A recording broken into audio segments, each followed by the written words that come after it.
These three books are like Suits, but book version. So without further ado, let's get into them.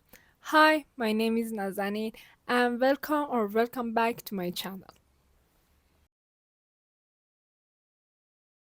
I read books for more than 15 years and I'm a legal specialist, so I find it well suited that I combine two of my all-time favorite interests and come here and talk about three books that I find would amuse a particular group of people that are interested in this big law world.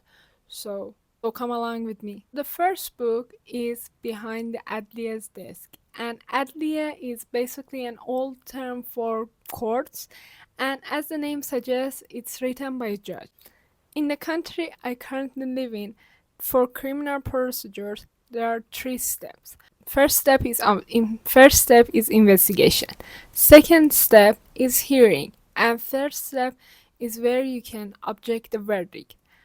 And the said judge, Amin Tuisei Khani, was the judge in the first step. Mind you, this is the step that the judge decides based on the evidences and parties' statement that the case should proceed or not.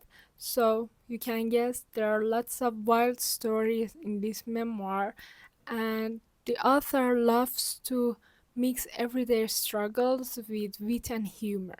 I think if you are interested in memoirs or want to have a semi-realistic realization and take on what's going on in court, this book is great and must read for you.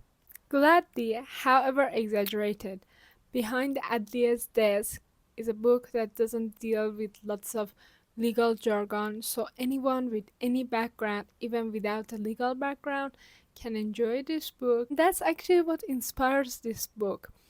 A famous author once said that people don't know a lot about what's going on in courts and legal fields, so write as much as you can so other people can understand. And usually people tend to be scared of the things that they don't understand or they don't know about. So I think it's time to go for the second book, and that one deals with a lot of unknown. Imagine every government and every police department had access to your emails. Their only argument is that they want to monitor the potential crimes and terroristic activities. Would you consider that as a valid reason? Well, Microsoft didn't. Microsoft and the team of attorneys. If there is only one book that I want to recommend to you, and I say don't miss it at all costs if you are into legal matters of technology, like who isn't, is this book. The book I want to talk about now is Tools and Weapons, written by two members of Microsoft legal team. This book is memoir-like and nonfiction, but trust me when I say, even if you despise nonfictions and memoirs, you would be drawn to this book and you want to finish it and never finish it at the same time because you want to know what's going on at the end.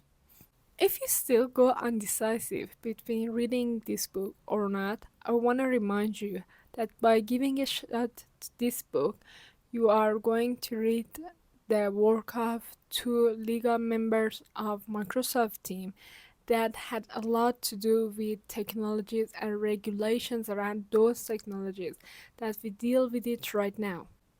As someone in legal fields or technology fields, you would have a blast reading this book. It's a banger. I even think about making a whole video on this book, so subscribe for that. The third book has a different view on legal matters. Also is for my criminal lovers. It's a bit less known book by my beloved Dostoevsky, Notes from the Dead House. I gotta be honest, I only picked this book up because I thought it's the best translation of the book called The Notes from the Underground, but turns out Dostoevsky was fond of notes. Who can blame him though? The book is about some random guy picking interest in another random guy in an old Russian literature fashion. But the second random guy has a bit mystery to it when the first random guy digs more deep into his life. And turns out he went to prison as a noble person. To give you more context, in an old Russia, I believe that people were divided in two groups: nobles and nobodies, peasants, if you will. It's really important to understand what happens to the other person and what can happen to their freedom and to their life if they don't get the proper defenses.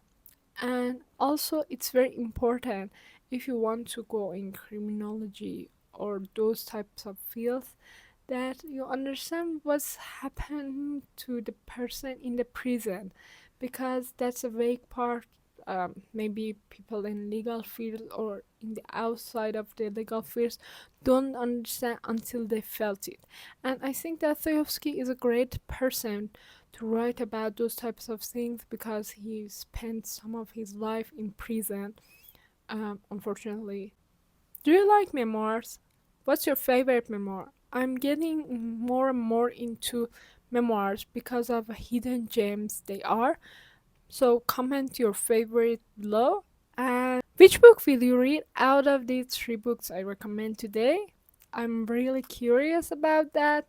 See you very soon. Bye for now.